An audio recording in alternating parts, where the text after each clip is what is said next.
क्या आपने कभी सोचा है, रक्षाबंधन केवल एक धागा बांधने का पर्व नहीं, बल्कि आत्मा, धर्म और विश्वास की रक्षा करने का दिव्य संकल्प है। यदि राखी केवल भाई भाई बहन का त्यौहार होती, तो हमारे शास्त्र, पुराण और ऋषि मुनि इसे इतना पवित्र क्यों मानते। आज हम उस रहस्य को जानेंगे, जिसे समझ लेने के बाद रक्षाबंधन आपके लिए केवल एक उत्सव नहीं, बल्कि जीवन बदल देने वाले का आध्यात्मिक संदेश बन जाएगा। श्रावण मास की पूर्णिमा को मनाया जाने वाला रक्षाबंधन भारत की सबसे प्राचीन और पवित्र परंपराओं में से एक है। अधिकांश लोग इसे केवल भाई बहन के प्रेम का पर्व मानते हैं, लेकिन सनातन धर्म में इसका अर्थ इससे कई अधिक व्यापक है। यह केवल एक किसी व्यक्ति की रक्षा का वचन नहीं, बल्कि धर्म, मर्यादा, विश्वास, करुणा और सदाचार की रक्षा का संकल्प है। यही कारण है कि रक्षाबंधन का उल्लेख केवल वैदिक परंपरा, महाभारत आदि धार्मिक ग्रंथों पर विभिन्न रूपों में कहा गया है। सबसे पहले इसका अर्थ समझते। रक्षा का अर्थ है संरक्षण, सुरक्षा और कल्याण। बंधन का अर्थ है ऐसा पवित्र संबंध जो विश्वास से और धर्म से जुड़ा हो। ये वास्तविक अर्थ हुआ ऐसा दिव्य बंधन जो मनुष्य को धर्म के मार्ग पर स्थिर रखे और उसे भगवान के निकट ले जाए। हमारे वेद बार बार वेदों में कहा गया है कि समाज तभी सुरक्षा रहता है उनका जब संबंध विश्वास धर्म पर आधारित हो। भगवान श्री कृष्ण भगवत गीता में कहते हैं, परित्राणाय साधूनाम विनाशाय च दुष्कृताम धर्म संस्थापनार्थाय संभवामि युगे युगे। अर्थात मैं साधुओं की रक्षा, दुष्टों के विनाश और धर्म की स्थापना के लिए प्रत्येक युग में अवतार लेता हूँ। ध्यान दीजिए, भगवान ने सबसे पहले धर्म की रक्षा की बात कही। यही रक्षाबंधन का मूल संदेश है। यदि धर्म सुरक्षित रहेगा तो परिवार सुरक्षित रहेगा, यदि परिवार सुरक्षित रहेगा तो समाज सुरक्षित रहेगा, और यदि समाज सुरक्षित रहेगा तो राष्ट्र सुरक्षित रहेगा। अब एक अत्यंत महत्वपूर्ण प्रश्न उठता है कि रक्षाबंधन की शुरुआत कैसे हुई।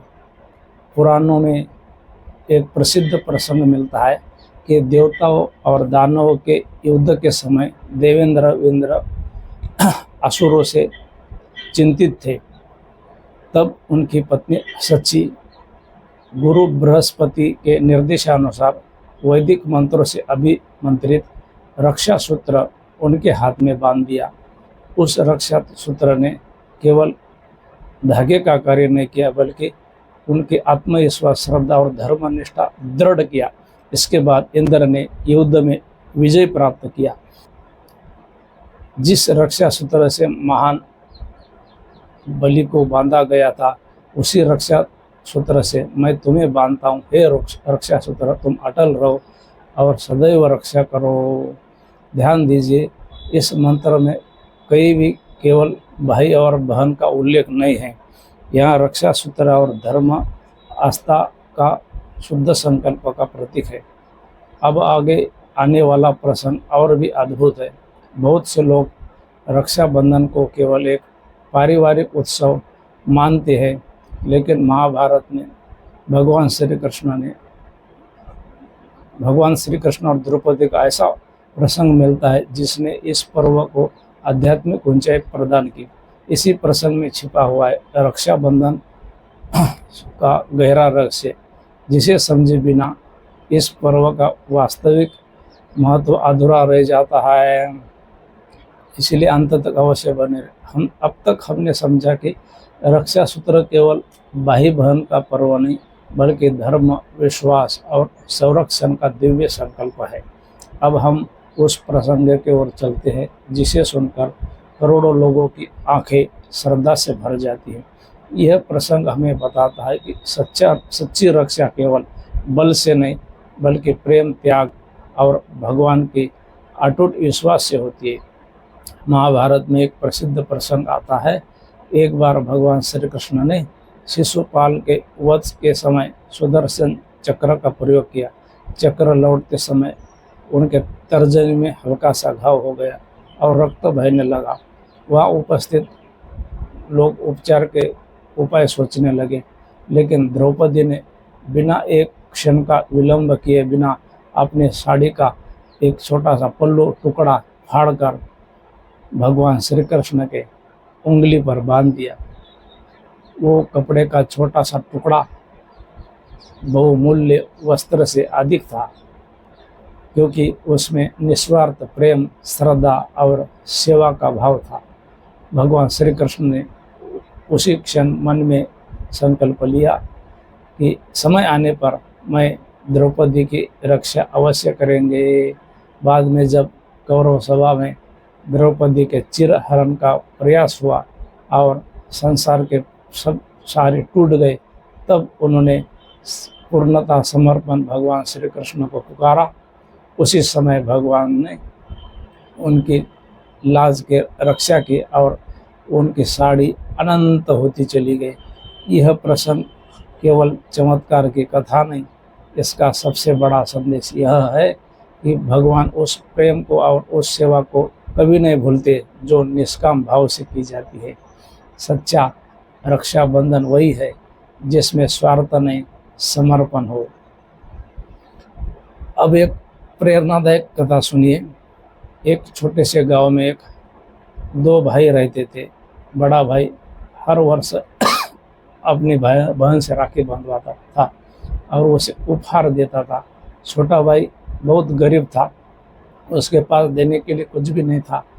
एक वर्ष अपने बहन से कहा कि मैं तुम्हें उपहार नहीं दे सकता, लेकिन आज से मैं कभी झूठ नहीं बोलूँगा, माता पिता की सेवा करूँगा, किसी असहाय व्यक्ति का अपमान नहीं करूँगा। बहन ये सुनकर बहन की आंखों में आंसू आए। उसने कहा, आज तुमने मुझे संसार का सबसे बड़ा उपहार दे दिया। वास्तव में यही रक्षाबंधन है। केवल पैसा देना, उपहार देना पर्याप्त नहीं, बल्कि अपने चरित्र को श्रेष्ठ बनाने का संकल्प लेना ही रक्षाबंधन है। इस पर्व का वास्तविक उत्सव है। अब एक सामान्य गलत धारणा का भी समाधान आवश्यक है। आज अनेक लोग रक्षाबंधन को केवल महंगे उपहार, मिठाइयाँ और औपचारिक परंपराओं तक सीमित कर देते हैं। धीरे धीरे इस पर्व का आध्यात्मिक जो है वो पीछे छूटता जा रहा है। आध्यात्मिक रस है। सनातन धर्म में हमें सिखाता है कि राखी का केवल धागा हृदय में बांधना चाहिए, केवल कलाई पर नहीं। भाई अपने बहन का सम्मान करे, बहन अपने भाई के लिए मंगल कामना करे, दोनों माता पिता आदर करे और परिवार में प्रेम बनाए रखे, तभी यह पर्व वास्तविक उद्देश्य को प्राप्त करता है। ईशावास्य उपनिषद का पहला मंत्र कहता है, ईशावास्यमिदं सर्वं यत्किंच जगतां जगत, अर्थात यह संपूर्ण जगत में जो कुछ है वो भगवान से ही व्याप्त है। यदि प्रत्येक व्यक्ति में भगवान का अंश है तो प्रत्येक संबंध भी भगवान की देन है। भाई बहन का संबंध केवल परिवार तक सीमित नहीं रहता, बल्कि वो पूरे समाज में समाज सुरक्षा और करुणा की भावना उत्पन्न करता है।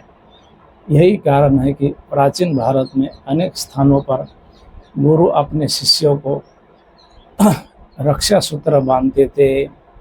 यज्ञ के समय पुरोहित यजमान को रक्षा सूत्र बांधते थे। सैनिक को विजय और धर्म की रक्षा के संकल्प के साथ रक्षा सूत्र बांधा जाता था। इसका अर्थ स्पष्ट है कि रक्षा सूत्र केवल किसी व्यक्ति की रक्षा का प्रतीक नहीं था, यह धर्म पालन का संकल्प था। महाभारत में भीष्म पितामह युधिष्ठिर जी से बताते हैं, धर्म ही मनुष्य का सबसे बड़ा रक्षक है। जो धर्म की रक्षा करता है, धर्म उसकी रक्षा करता है। एक और प्रेरणादायक प्रसंग सुनिए। एक बार गुरु अपने आश्रम में प्रत्येक वर्ष रक्षाबंधन के दिन सभी शिष्यों के कलाई पर एक सूती धागा बांधते थे।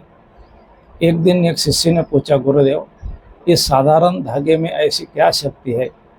गुरुदेव मुस्कुराए और बोले, धागे में नहीं, संकल्प में शक्ति होती है।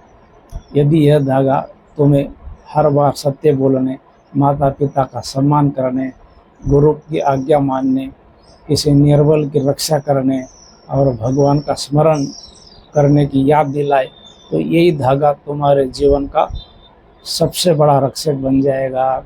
उस दिन से शिष्य हर बार अपने कलाई पर बंधे धागे को देखकर अपने संकल्प को याद करता था और धीरे धीरे उसका पूरा जीवन बदल गया।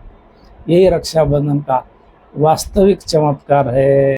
अब सबसे महत्वपूर्ण शेष है, आगे हम जानेंगे कि आज के आधुनिक जीवन में रक्षाबंधन का क्या आध्यात्मिक संदेश क्या है, क्यों पहले से अधिक आवश्यक है। परिवारों में बढ़ती दूरियां, तो ये पर्व कैसे समाप्त कर सकता है। संतों ने प्रेम और संरक्षण को ईश्वर की भक्ति से क्यों जोड़ा, और अंत में ऐसा दिव्य निष्कर्ष समझेंगे कि यदि प्रत्येक रक्षाबंधन पर अपनाया जाए तो परिवार ही नहीं, पूरा समाज विश्वास और धर्म के सूत्र में बंध सकता है। अब तक हमने रक्षाबंधन के शास्त्रीय आधार, भगवान श्री कृष्ण द्रौपदी का प्रेम, दिव्य रक्षा सूत्र का वास्तविक अर्थ को समझा। उस प्रश्न पर अब आते हैं कि आज के समय में सबसे अधिक महत्वपूर्ण है, यदि रक्षाबंधन इतना महान पर्व है तो क्या इसका प्रभाव केवल एक दिन तक सीमित रहना चाहिए, या यह पूरे जीवन का मार्गदर्शक बन सकता है। आज संसार पहले के अपेक्षा अधिक आधुनिक हो गया है, लेकिन उन्हीं परिवार में दूरियां भी बढ़ती जा रही हैं। एक ही घर में रहने वाले लोग कई बार एक दूसरे से खुलकर बात नहीं कर पाते। भाई बहन बचपन में साथ खेलते हैं, साथ हंसते हैं, साथ रोते हैं, लेकिन समय के साथ व्यस्तता है, अहंकार, गलत फहमियाँ और छोटी छोटी बातें रिश्तों में दूरियां पैदा कर देती है। ऐसे समय में रक्षाबंधन हमें केवल राखी बांधना नहीं सिखाता, बल्कि संबंध को जोड़ना सिखाता है। यदि किसी भाई और बहन के बीच वर्षों से बातचीत बंद हो, यदि परिवार में कटुता आ गई हो, यदि मन में शिकायतें जमा हो गई हो, तो रक्षाबंधन उनसे कहता है कि पहला कदम प्रेम का उठाओ, क्योंकि जो संबंध प्रेम से जुड़ता है उन्हें भगवान भी आशीर्वाद देते हैं। भगवान श्री कृष्ण भगवद गीता में कहते हैं, अद्वेष्टा सर्वभूतानां मैत्रः करुण एव च निर्ममो निरहंकार समदुख सुखः क्षमी। अर्थात जो किसी से द्वेष नहीं करता, सबके प्रति मैत्री और करुणा रखता है, अहंकार रहित और क्षमाशील है, वो भगवान का प्रिय भक्त है। ध्यान दीजिए, भगवान ने सबसे पहले मैत्र, करुणा और क्षमा की बात कही। यही रक्षाबंधन का आधार है। यदि राखी बंध जाए लेकिन मन में कटुता बनी रहे तो यह पर्व अधूरा रह जाता है। जब माता अपने बेटी को राखी लेकर भाई के घर जाते हुए देखती है तो उसके आंखों में केवल उत्सव की खुशी नहीं होती, उसके मन में यह विश्वास भी होता है कि उसके बच्चों के बीच प्रेम सदैव बना रहे। पिता जब अपने पुत्र को बहन के रक्षा का वचन देते हुए देखता है तो उसे लगता है कि उसके संस्कार आगे बढ़ रहे हैं। तो इस प्रकार रक्षाबंधन केवल दो व्यक्तियों का नहीं बल्कि पूरे परिवार का संस्कारों का उत्सव है। रामायण में भगवान श्री राम जी का पूरा जीवन संबंधों के मर्यादा का आदर्श है। उन्होंने पिता के वचन की रक्षा के लिए, भरत ने भाई के प्रेम की रक्षा की, लक्ष्मण ने सेवा और समर्पण की रक्षा की, माता सीता ने पतिव्रता धर्म की रक्षा की, हनुमान जी ने प्रभु के प्रति अपनी भक्ति और निष्ठा की रक्षा की। यही कारण है कि रामायण हमें सिखाती है कि संबंध केवल रक्त से नहीं बल्कि त्याग और धर्म से जीवित रहते हैं।